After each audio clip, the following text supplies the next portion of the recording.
Assalamu alaikum warahmatullahi wabarakatuh. Ashama akkam jirtu hordoftoota channel YouTube Abdul App. Egaan guyyaa irraa barnoota ajaa'ibaa barnoota isin barbaachisan jedhee yaade guyyaa irraa isinii qabadhee dhufaan jira. Har'a immoo appilikeeshinii baay'ee bareedaa barnaamija baay'ee bareedaa ta'e kan namni kamiyyuu gadi buufatee qabaachuu qabu kan namni kamiyyuu itti fayyadamuu qabu takka isinii qabadhee dhufeen jira. Barnaamijni kun foontii 200 wol ofirraa qaba. WhatsApp irratti, Telegram irratti gara adda addaatiin keyboardii ajaa'ibaatii wajjin itti fayyadamuu dandeessu. Itti fayyadama aappii kana akkamitti akka buufattan waan mara isaa haala kamiin akka isin Samsung akkaawuntii dhiisuu, Samsung keyboardii dhiisuudhaan akkasuma Google keyboardii dhiisuudhaan itti fayyadamuu dandeessan waliin ilaalla jechuudha. Appilikeeshiniin kun barnaamija ajaa'ibaa baay'ee bareedaa ta'e seetingiinuma xiqqoo qofa sirreessuudhaan bilbila keessan irratti salphaatti itti fayyadamuu dandeessu jechuudha. Barnaamijni kun maali? Akkamitti itti fayyadamna kan jedhu bal'inaan waliin ilaalla. Barnaamijni kun yeroo jalqaba irra seentan haala kana isinii baasa. Next dhuma gochuudhaan next ka jedhu jala kana tuquudhaan sanan booda finish isiniin jedha. Finish san tuquudhaan salphaatti gara fuula duraa deemuu dandeessu. Barreeffama akkasii kana yeroo baay'ee Telegram irrattis ta'u akkasuma gara WhatsAppiitiin namoonni baay'een fayyadamanii ni argitu. Keessattuu TikTok irratti jechuudha. Istaayila barreeffama baay'ee babbareedaa tahan jechuudha. Aappiidhuma kana qofa gadi buufattu font keyboardii kana gadi buufachuudhaan garuu seetingii xiqqoo sirreessuu qabdu. Yeroo jalqaba irra seentan haala kana isinii baasa. Finish ka jedhu tuquudhaan gara fuula duraa deemnaa jechuudha. Haala kamiin akka aappii kana sirreessinu jalqabarraa haga xumuraatti isinitti agarsiisa. Obboleeyyan haaraa taatan subscribe, like, share hiriyoota keessaniif gochuun haga xumura barnoota kanaatti na waliin turaa isiniin jechaa eegan. Aappii kana Play Store irra seentanii stylish font yoo jettan ni argattu. Aappiin kun kana fakkaata. Font keyboard font stylish app jedha. Haala kanaan searchii gochuudhaan akkasuma logoon isaa kanuma isin argitan kana fakkaata. Salphaatti aappii kana gadi buufattu. Staayilii barreeffama baay'ee babbareedaa tahan ka viidiyoo miidhagsan ka suuraa miidhagsan hedduu ka 200 ol of keessaa qaba. Keyboardii hedduudha wajjin jechuudha. So aappii kana gaa asirraa erga gadi buufattanii booda gara aappii san deemuudhaan itti fayyadama sammuu waliin ilaallaa jechuudha. Aappii sanarra yeroo seennee kaane Steepii 3 qaba jalqaba irratti. Steepii 3 sana next gochuudhaan irra dabarfachuudhaan salphaadhumatti maal goona finish tuqnaa jechuudha. So beeksisa gidduudha yeroo tokko lama isinitti fidee eeksiidhuma tuqxu gara cinaatti hataa'uudhaan finish waan jedhu kana tuqanna yeroo tokko. Finish kana yeroo tuqannee seetingii irra deemuudhaan allow gochuu qabna. Akkasuma while using the app ka jedhu ka jalqabaa filanna. Allow font keyboard app to record audio waan jedhu nu fida. Akka sagalee waraabuu waan maraallee irratti gochuu dandeenyuuf while using the app on goona. Sanaan booda enable font keyboard ka jedhu ka as jiru kana irra tuqannaa jechuudha. Ka socho'aa jiru kana irra tuqanna kan magariisa irratti gurraachaan barreeffamee jiru kana. Foontonni nuti fayyadamuuf deemaa jirru warra kanaa fi akkasuma dabalataan haga 200 ol kan qabu of keessaa jira jechuudha. So foontii babbareedaa ta'e istaayilii adda addaatiin qaba waan ta'eef enable font keyboard ka jedhu kana tuqnaa jechuudha. San tuquudhaan enable gochuu qabna. Samsung irraa gara foontii isa kanaatti jijjiiruu qabna jechuudha. So enable font keyboard ka jedhu kana tuqnaa. Sanaan booda enable font keyboard jedhee ammallee lammata nu fidaa jechuudha. Yeroo kan tuqneessa nu geessa gara seetingii nu geessa. Yeroo enable font keyboard ka jedhu kana tuqne gara seetingii nu geessa. Asirratti font keyboard app ka jedhu kun ni jira.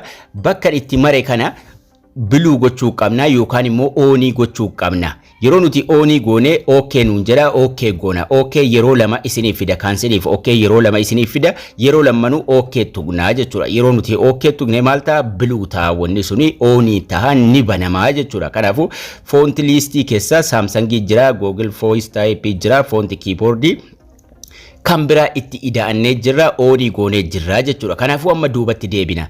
Duubatti deebi'uudhaan select font keyboard ka jedhu kana nuuf banama. Sanirra tuqanna yeroo tokko. Sanirra tuquudhaan Samsung irraa kaasuudhaan gara font keyboardiitti deebifannaa jechuudha. Yeruma tokko qofa seetingiilee kana sirreeffanna.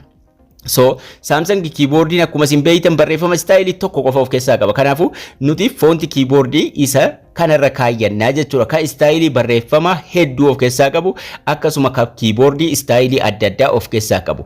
Asitti mallattoon lama qaba. Barreessii cheek godhii nuun jira. Foontiin keenya jijjiirree jira garuu AAdhaa fi akkasuma hoomii jira. So hoomii irra tuqanna. Hoomii mallattoo manaa as jirtu qubee W yookaan waa gubbaa jirtu kana irra tuqachuudhaan istaayilii barreeffamoota achi keessatti nuuf dhufan keessaa tokkuma filannaa jechuudha. Yeroo barbaannetti dhufnee filachuu dandeenya. Fakkeenyaaf kana haa filannu. San yeroo filannee barreessii cheek godhii nuun jira akkasuma kiiboordiin keenyas ni jijjiiramaa jechuudha. Istaayilii nu filanne sanitti nuuf jijjiiramaa jechuudha. Fakkeenyaaf Abdul App jedhee yeroon barreessu haala kanaan barreessaa jechuudha. Haala amma gubbaarratti argaa jirtan kanatti barreessaa yookaan immoo nuuf katabaa jechuudha. Yeroo barbaannetti hoomii tuqaa kiiboordii keenya irratti jijjiiruu dandeenya. WhatsApp irras deemuudhaan WhatsApp irratti barreessinee haa ilaallu. WhatsApp irrattis akkamitti akka foontii istaayilii barreeffamaa san jijjiiruu dandeenyus WhatsApp irra seenna. WhatsApp irratti yeroo namaaf barreessinu mallattoolee as jiranii ABCD ni jira. Hello waan jedhu haa barreessu, waan feene haa barreessinu. Istaayilii barreeffama nuti filanne sanaan nuuf barreessa. Ammallee kana barreessinee kaane jijjiiruu barbaannan maal goona? Mallattoo home jedhu yookaan mallattoo manaa sana irra tuqannaa jechuudha. Yeroo achirra tuqannee gara foontii yookaan immoo istaayilii jijjiiruu nu geessa. Achirra deemuudhaan istaayilii barbaanne kabiraatti ammas jijjiirrachuu dandeenya. Gara WhatsApp deemuudhaan ammas cheek gochuu dandeenya. Istaayilii nuti barreessinu ammallee kana fakkaataa jechuudha. Ammas kara biraatti jijjiiruu barbaannan mallattoon hoomii ni jira. Mallattoo manaa sana tuqaa jijjiira. Garuu kana qofaa miti. Maaltu hafa? Kiiboordii keenya immoo bareeffachuutu jira jechuudha. Erga istaayilota kana ilaallee kaane hoomiidhuma tuttuqa irra jijjiirra. So kara barbaannetti deebifnee waan barbaanne barreessuu dandeenya. Garuu ammallee maaltu nuuf hafa? Kiiboordii keenya immoo bareechuutu nuuf hafaa jechuudha. Kiiboordii haala bareedaa ta'een kiiboordii keessan sana barreeffachuu dandeessu jechuudha. Kana kaanselii gochuudhaan kana immoo barreessinee haa ilaallu. Waan laaviidhaa yookaan immoo jaalalaan wal qabate yeroo barreessitan ifii isaatii mallattoo heertii kana gidduu isaa kaha ifii isaatiif haala kanaan nu barreessa. San waan filanneef. Hoomii kana haa tu'inu. Hoomii san yeroo tu'ine egaa mallattoo adda addaatu jala sanarra jiru. Aartiin ni jira, tiimsiin ni jira. Tiimsii jala seenna. Tiimsii jala yeroo seennu tiimsii kiiboordii babbareedaa as jalaa qaba. Fakkeenyaaf kana yoo filanne kiiboordiin keenya yookaan istaayiliin kiiboordii keenya haala kanaan hertii yookaan onnee gidduura kaa'uudhaan nuuf qabaataa jechuudha. Kanaafuu kiiboordii babbareedaa jiru achi keessaa filachuudhaan ka barbaadan itti filachuu dandeessu. Akkasuma hoomii tuqaa istaayilii barreeffamaa barbaadanis deemtanii keessaa filataa irra kaasanii ka barbaadaniin barreessuu dandeessu jechuudha. Kanaafuu osoo teekistii keessan edit gochuu isinirraa eegamin, osoo barreeffama sana edit gochuu isinirraa eegamin ofii isaatiif foontii adda addaa foontii 200 ol of keessaa qaba. Kalarii kiiboordii keessanii jijjiiraa itti fayyadamuu dandeessu. Kalarii kiiboordiis daai kiiboordi ka jedhu jala seentu. Akkasuma immoo tiimsii jala seenuudhaan kiiboordii keessanis jijjiiraa, istaayilii keessanis foont ka jedhu jala seenaatuma salphaatti jijjiiraa akka feesanitti itti fayyadamuu dandeessu jechuudha. So kiiboordii baay'ee bareedaadha.